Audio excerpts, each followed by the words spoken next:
नमस्कार स्टूडेंट, स्वागत है आपका आज के मिड के क्लासेस के अंदर। आज हम लोग एक्सरसाइज 5.2 के बाकी के बचे हुए क्वेश्चंस को करने के लिए जा रहे हैं।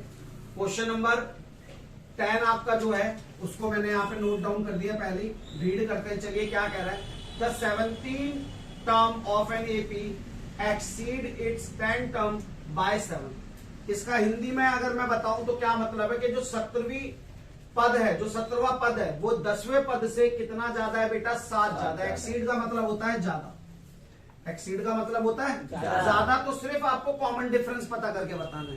तो मैंने अपनी पिछली वीडियो में आप लोगों को बताया था और क्लास के अंदर ये चीज आपको क्लियर करी थी कि अगर A17 लिखा है तो मैं उसको क्या लिख सकता हूँ? A प्लस में 16D। A प्लस में 16। ये मेरी पहली बात हो गई। फिर उसने बोला कि 10th टर्म, तो 10वीं टर्म को क्या लिख सकता हूँ? A प्लस में 9D। ये मेरी दूसरी बात हो गई। अब उसने इन दोनों के बीच में रिलेशन दिया क्या कि ये एक्सीड कर रही है। एक्सीड मतलब बड़ी है, ज्यादा है। तो कौन सी ज्यादा है भाई? जो 17th टर्म है वो 10th टर्म से ज्यादा है। कितनी बच्चों? 7। तो 17 को मैंने ऊपर क्या लिख के दिखाया आपको?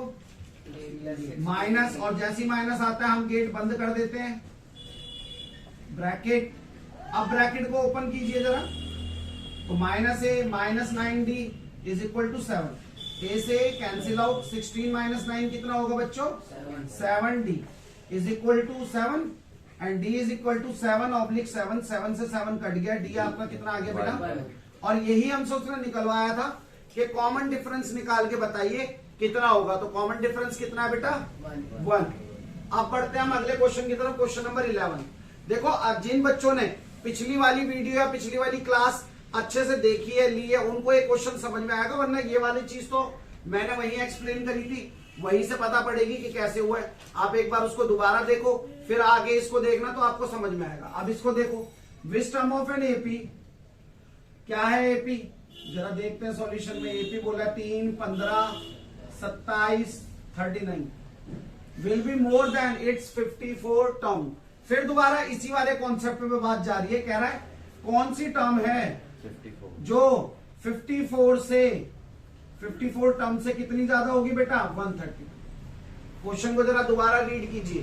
क्या कह रहा है? Which term of an AP, which term will be 132 more than it's 54 term. उसके 54 टर्म से 132 ज्यादा, यानी कि जब इन दोनों को सब्ट्रैक्ट करूंगा, माइनस करूंगा तो कितना आ जाना चाहिए? 132। कितना आ जाना चाहिए? अब आपको पता है an का फॉर्मूला क्या होता है? a प्लस में n माइनस 1 इंटू में d माइनस ब्रैकेट 54 को मैं लिख सकता हूं 53D। कोई दिक्कत इसके अंदर बेटा? अगर यहाँ पे 54 है तो एक कम कर दो, 53 आ जाएगा। 17 है तो 16 आ जाएगा, 10 है तो 9 आ जाएगा। अब जरा आगे देखते हैं भाई, अगर मैं इस एपी के लिए वैल्यू निकालना चाहूं तो क्या मुझे वैल्यू नहीं मिलेंगी? मुझे वैल्यू मिल जाएगी। ए कितना? 3 और डी कितना बेटा? 15 माइनस 3। मैंने बताया था डी निकालने का तरीका बाद वाले में से पहले वाली टर्म को माइनस कर दो। तो माइनस करोगे कितना आएगा? 12। Now I am going to put the values of A and D in the equation. So what I get, देखो जरा, 3 प्लस में n माइनस 1 इंटू में डी 12 माइनस 3 और 53 इंटू 12 132। सॉल्व करते हैं। चलिए, ये होगा 3, ये अंदर मल्टीप्लाई होगा तो कितना आएगा? 12n माइनस 12 माइनस 53 की तरह 12 से मल्टीप्लाई कर लीजिए, कितना आएगा? 636 132। आगे सॉल्व करते हैं तो कितना हो जाएगा? देखो जरा, 12 में से 3 माइनस कर लो जरा, कितना आने वाला है भाई? माइनस के 9।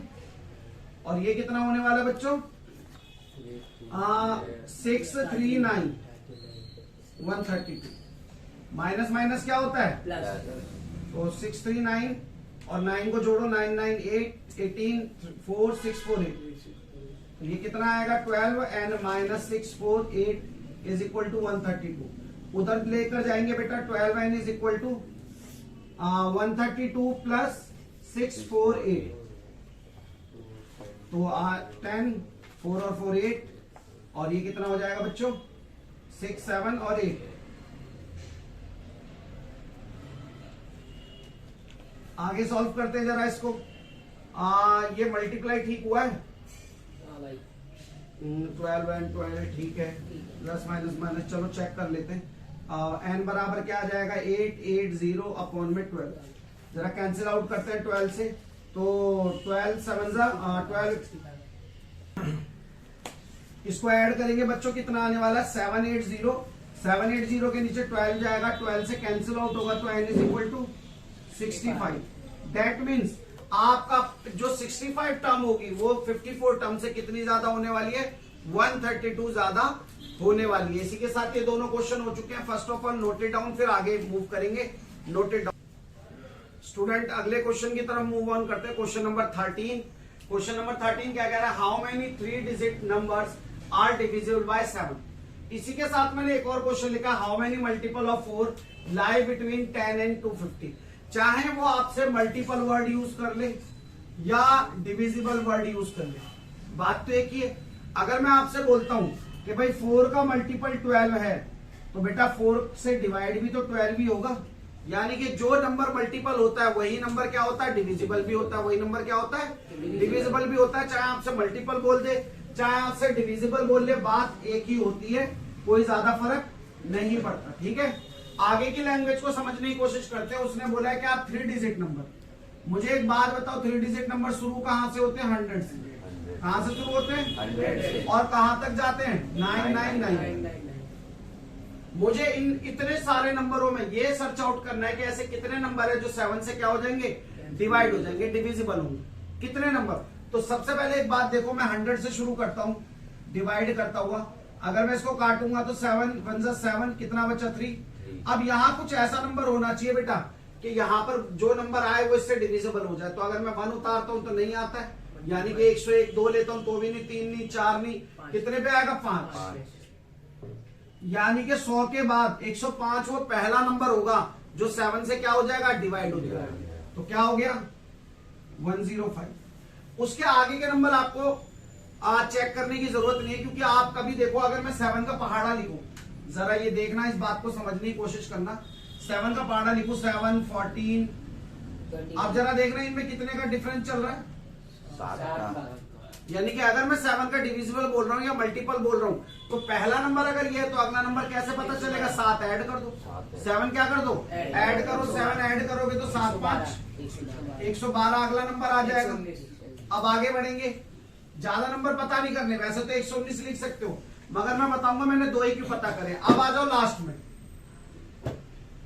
अब लास्ट का पता करो भाई कौन सा नंबर डिविजिबल है। तो 7 1 जा 2 उतार लिया, 7 4 जा 1 बचा। अब 9 के आगे नहीं जाना, देखो यहाँ 100 से आगे गए थे, यहाँ 9 से क्या आना है पीछे, बैक काउंटिंग क्या चलेगी बैक काउंटिंग। तो देखो यहाँ पर अगर मैं 8 भरता हूं तो भी नहीं आता है, 7 भरता हूं तो भी नहीं आता है, 6 भी नहीं आएगा, 5 भी नहीं आएगा, क्या 4 आएगा। यानी कि जो लास्ट नंबर है 3 डिजिट का जो 7 से डिविजिबल होगा वो क्या होगा 994। और ऐसा करके मैंने अपनी क्या बना ली एपी तैयार है। क्या तैयार कर ली एपी तैयार। ये आपकी उन नंबरों की एपी है जो 7 से क्या हो जाएंगे डिविजिबल हो जाएंगे, क्या हो जाएंगे। अब ए कितना है बेटा 105, बी कितना है बेटा 7, एन या फिर जिसको हम लास्ट टर्म भी बोल सकते हैं क्या है 994। और अब मुझे पता करना है कि ये कितने नंबर है, ऐसे कितने नंबर है जो 7 से डिविजिबल हो जाएंगे। तो एक चीज देखो बेटा 7 से डिविजिबल का मतलब एन निकालना, और एन का मैंने आपको सेपरेट फॉर्मूला बताया था, क्या last term minus first term divided by common difference plus 1। तो लास्ट टर्म कितने बेटा 994 प्लस ए कितना है 105, बी कितना है 7 प्लस 1। चलिए आगे करते हैं, जरा इसको ऐड ऑन कर लो, ये 9 9 और 10 ठीक है। 7 से कैंसिल आउट करो, 7 1 जा 7, कितने गए उधर 3, और 7 6 जा 42 होता है, 7 5 जा 35, 4 उधर गए, 7 7 जा 49 प्लस 1। तो एन की वैल्यू कितनी आ गई 158 नंबर ऐसे होंगे जो इससे डिविजिबल होंगे। मैंने काटा ठीक है, एक बार और क्रॉस चेक कर लेता हूँ। 7 1 जा 7, 3 इधर गए, 7 5 जा 35, 4 इधर गया, 7 7 जा 49 ठीक। ओके, सेम कॉन्सेप्ट पे अगला नंबर है, सेम कॉन्सेप्ट पे मैं पूरा सॉल्व नहीं करूंगा, आपको हिंट देकर छोड़ूंगा, आपको घर पे सॉल्व करना है। जरा देखो अब की बार उसने ये नहीं बोला 3 डिजिट 2 डिजिट, उसने बोला 10 से शुरू करो भैया और 250 तक चले जाओ और मल्टीपल देखो। तो यहाँ डिवाइड करके देखने की जरूरत नहीं है, डिवाइड करोगे तो भी वही नंबर मिलेगा, मल्टीपल करोगे तो भी वही नंबर मिलेगा। तो 4 का टेबल ही पढ़ लेते हैं ना, 4 3 से 12। पहला नंबर 10 के बाद कौन होगा? 12, जो 4 से डिविजिबल होगा।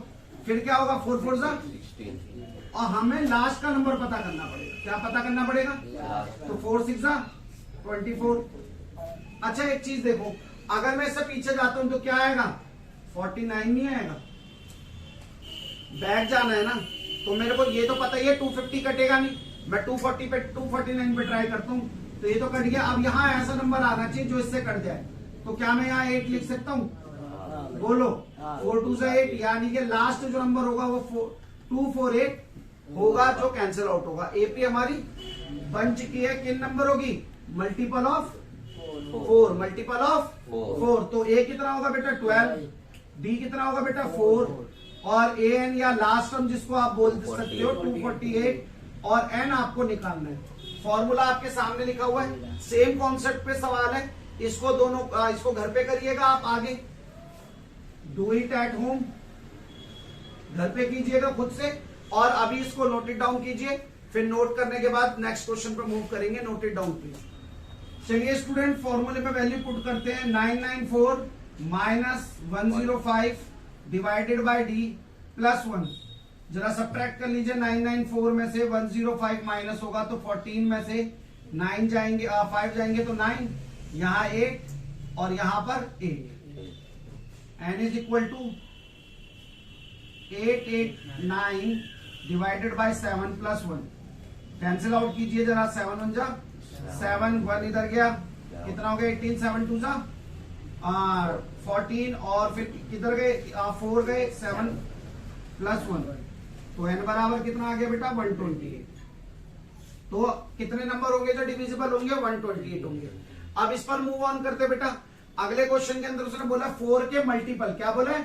4 के मल्टीपल। तो जब 4 के मल्टीपल बोला है तो सीधा 4 का टेबल पढ़ लो आप, क्योंकि मैंने आपको बोला जो नंबर टेबल में आएगा, जो मल्टीपल होगा, वही नंबर डिविजिबल भी होगा। तो सीधी सी बात है भाई, 10 से शुरू करना है और 250 तक जाना है। तो देखो पहला नंबर 4 3 से 12, 4 4 से 16। अब मुझे पता करना है लास्ट का नंबर। क्या पता करना है? तो 250 तो 4 से डिविजिबल होगा नहीं, साफ दिखाई दे रहा है। मैं जरा पीछे चलता हूँ, पीछे जाऊंगा तो कितने से शुरू होगा? 49। जरा इसको करो, 4 4 जा 4 6 जा 24। अब यहाँ पे 9 आना चाहिए। क्या नंबर आएगा? बोलो 9 या 8 आएगा तो कैंसिल आउट हो जाएगा। तो एपी आपकी बनके तैयार हो गई उन नंबरों की जो क्या होंगे? 4 के मल्टीपल होंगे या फिर 4 से डिविजिबल भी होंगे। दोनों बातें एक ही है। अब एपी में देखो, ए कितना है? 12, डी कितना है? 4, ए एन या जिसको एल आप बोलते हो वो 248 है, और बच्चे एन आपको निकालना है। फॉर्मूला आपके सामने लिखा हुआ है, सेम कॉन्सेप्ट के सवाल है दोनों। इसको घर पे कीजिएगा, डू इट एट होम, इसको घर पे कीजिए, ठीक है। और समझ में आपको आया होगा। फिर आगे क्वेश्चन पे मूव करेंगे। First of all note it down please. आइए स्टूडेंट अगले क्वेश्चन की तरफ मूव करते हैं। For what value of n, किस वैल्यू की, किस एन की वैल्यू के लिए are the n term of 2 AP, 2 AP दी हुई है आपको। एक एपी है 63, एक है 65, एक है 67, और दूसरी एपी है 3 10 और 70।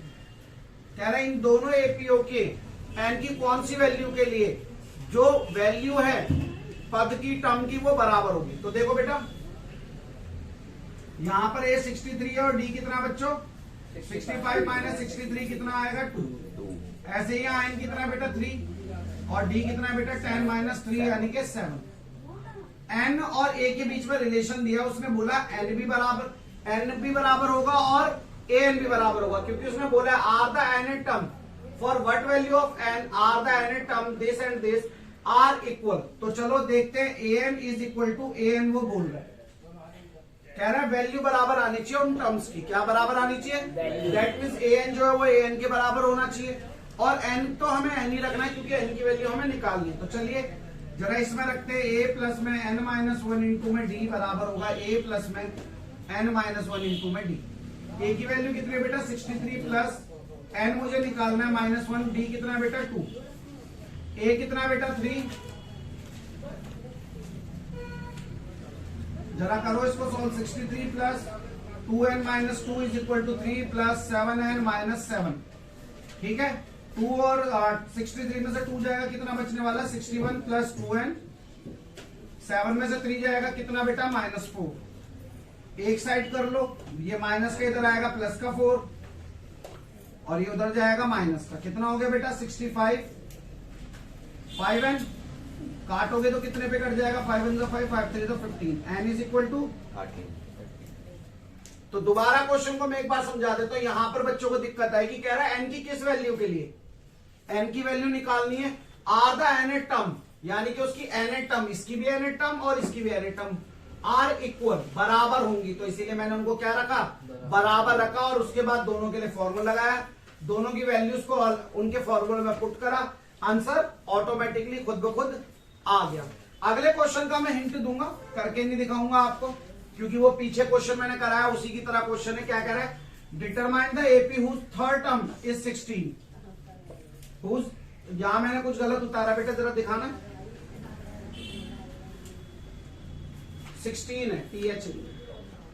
कह रहा है कोई एपी है जिसकी थर्ड टर्म जो है वो 16 के बराबर है, यानी कि A3 कितना बेटा? 16। और A3 को मैं क्या लिख सकता हूं?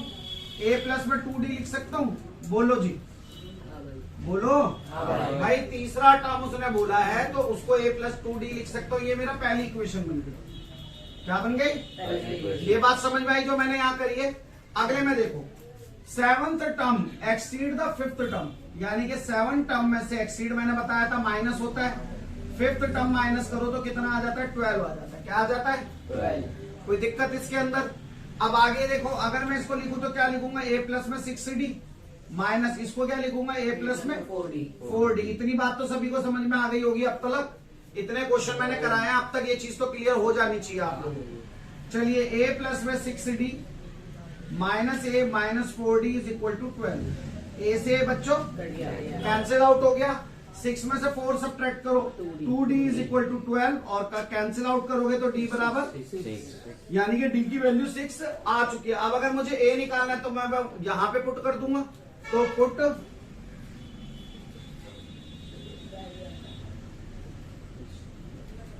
तो क्या होगा? A प्लस में 2 इंटू में 6 इज इक्वल टू 16। तो A is equal to 16 minus 12, 2 6 12 होता है। A is equal to 4। अब एक बार बताओ, आपको A भी पता है और D भी पता है। A भी पता है और D भी पता है। और आपसे डिटरमाइन द एपी बोला था। क्या एपी निकालना बड़ी बात है? मैं पहली वीडियो से आपको बताता चल रहा हूं, किसी भी एपी को पता करना है तो उस एपी को निकालने के लिए आपको A और D की वैल्यू पता होनी चाहिए। वो आपको पता चल चुकी है। इसके अंदर एक छोटा सा काम और है, जो एपी आपको बनानी है वो आप खुद बनाएंगे। आज इस वीडियो में इतना ही। इस एक्सरसाइज के अंदर 4 क्वेश्चन और बचे हैं और एक क्वेश्चन मैंने स्किप करा है। एक क्वेश्चन मैंने स्किप करा है, वो क्वेश्चन मैं आपको बाद में करवाऊंगा अगर आपका डाउट आएगा तो, नहीं तो आगे ये क्वेश्चन करेंगे हम लोग। इसी के साथ पढ़ते रहिए, मस्त रहिए, सुरक्षित रहिए। हमारे चैनल को लाइक शेयर सब्सक्राइब करना बिल्कुल भी ना भूलें। आपके लिए बचे हुए क्वेश्चन और नेक्स्ट एक्सरसाइज के साथ मिलता हूं अगली वीडियो में। तब तक के लिए जय हिंद, जय भारत, और लाइक शेयर करना बिल्कुल ना भूलें।